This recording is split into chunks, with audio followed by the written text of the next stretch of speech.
after a loss, but single season receptions leader, all time for the program. When you look back on it, how special do you think will be to you? Yeah, like you said, honestly, I don't even know how to feel about it right now, man. If we would have won, it would be a different story. But just kind of seeing how some of my teammates were up there and the seniors, man, really just broke my heart. So I'm just kind of focused on them and the team right now. But I'm sure whenever I kind of get a moment to really reflect on it, man, it will be extremely special. And I'm so grateful that I was able to do it here. Joe, what do these next couple weeks look like for you as you evaluate your future on whether you're going to go pro or come back for another year? Yeah, not really even thinking about it right now, honestly. Just kind of take these next couple days and weeks and just kind of be there for the team and be there for the guys who won't be coming back. And I'll cross that bridge when I get there, but don't really have an answer for you right now.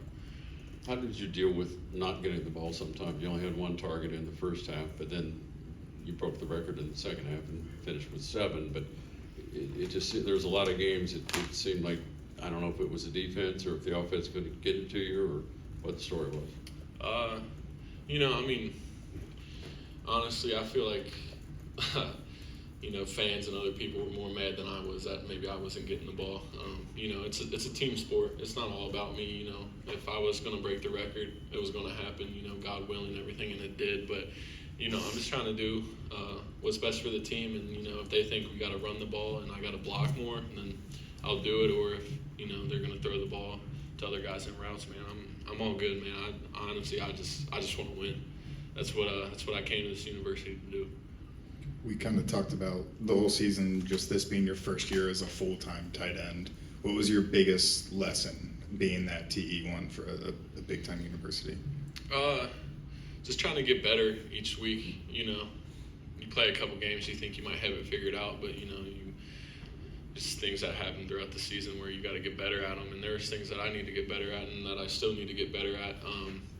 So just that and just really just taking care of my body. I've never had this workload before, so just being able to be out there every day for the Bearcats, man, that was my main goal, and just to try to help us win as many games as I can, man. So that's what it was. What do you think was the biggest reason you were able to get so many targets, get open so often this season? Was it your technique? Was it just the timing of the routes and the patterns throughout the season? It's coaching. They from practice and stuff. You got to put good stuff on film so they trust you to try to get you the ball. And that's kind of my thing. Put good stuff on there in practice and be an everyday guy who shows up. Get them to trust me and get Brendan to trust me. There's so much that goes into catching the ball, man. You got to run the route, get your certain depth, read the coverage. O-line's got to hold up. Brendan's got to throw a good ball, man. So really just shout out to everyone. It's not just me catching the ball. I know you have more time to reflect on if you just had to go to the NFL, but what has playing at Cincinnati meant to you? Man, it's saved my football career, honestly. There's times up at Ohio State when I was kind of going through what I was going through, and I was like, even last year, before I transferred here, I was like, I might not play again. But just being able to come here, coaching staff, especially Coach Stepp, my position coach, man, I can't thank him enough and say enough nice things about him, man.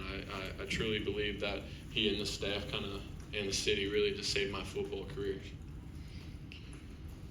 Any questions for Joe? Thank you, sir. Thanks, Joe.